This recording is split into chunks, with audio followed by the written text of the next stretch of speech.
ఈరోజు మంచిర్యాల జిల్లా బీసీజేఏసీ ఆధ్వర్యంలో సమావేశాన్ని నిర్వహించడం జరిగింది. ఎందుకంటే గత 2-3 రోజుల క్రితము చెన్నూరులో మార్వాడి కులస్తులు బీసీ సర్టిఫికెట్ ను తీసుకొని ఎన్నికల్లో నిలబడడాన్ని అక్కడ ఉన్న బీసీజేఏసీ నాయకుడు సిద్ది రమేష్ గారు వ్యతిరేకించడం వల్ల అతనికి ఫోన్ చేసి బెదిరించి ఆ తర్వాత అతనికి ఒక మెసేజ్ని కూడా పెట్టడం జరిగింది.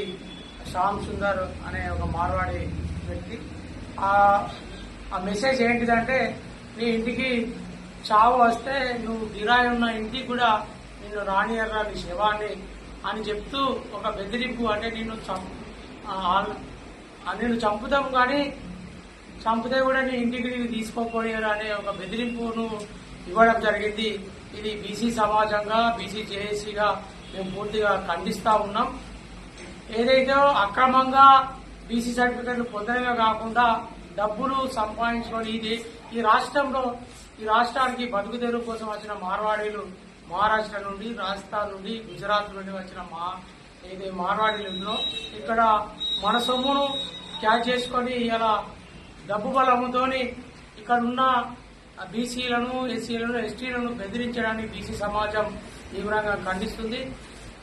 బిడ్డ, మార్వాడి కులస్తులు ఏదైతుందో ఇప్పటి వరకు చేసిన అగడాలను మీరు మానుకోవాల్సిందిగా బీసీజేఏసీ మంచిర్యాల జిల్లా పక్షాన హెచ్చరించడం జరుగుతుంది. ఇప్పటికైనా తమ బీసీ సర్టిఫికెట్లను వెంటనే రద్దు చేయాల్సిందిగా బీసీజేఏసీ భావిస్తుంది. లేని పక్షంలో ఈ ఉద్యమాన్ని ఉధృతంగా తెలంగాణ వ్యాప్తంగా కూడా మేము నిర్మించడానికి కూడా అన్ని రాజకీయ జేఏసీ నాయకులను, బీసీజేఏసీ నాయకులతో కూడా మాట్లాడడం జరుగుతుంది.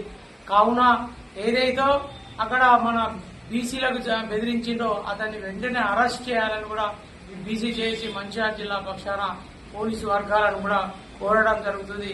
అదేవిధంగా తొందరలోనే కలెక్టర్ కూడా కలిసి బీసీజేఏసీ ఆధ్వర్యంలో ఈ మంచిర్యాల జిల్లాలో ఉన్న బీసీ ఫేక్ సర్టిఫికెట్ల మీద, అదేవిధంగా మార్వాడీలు కాకుండా రెడ్డిగాళ్ల కులస్తులు కూడా బీసీ సర్టిఫికెట్ మీద కొనసాగుతూ ఉన్నారు. ఇప్పటికే రాష్ట్ర ప్రభుత్వము బీసీ సంఘాల ఆందోళన మేరకు 28 కులాలను బీసీ జాబితాలను తొలగించడం జరిగింది. అయినా కూడా వాళ్ళు మేము బీసీలుగానే చలామణి అవుతున్నారు. వాటి మీద కూడా మేము కలెక్టర్ కలిసి ఈ యొక్క మొత్తం బీసీ సర్టిఫికెట్లను రద్దు చేయాల్సిందిగా కోరడం జరుగుతుంది. కావున ప్రజలారా, బీసీ ప్రజలారా తస్మాత్ జాగ్రత్త.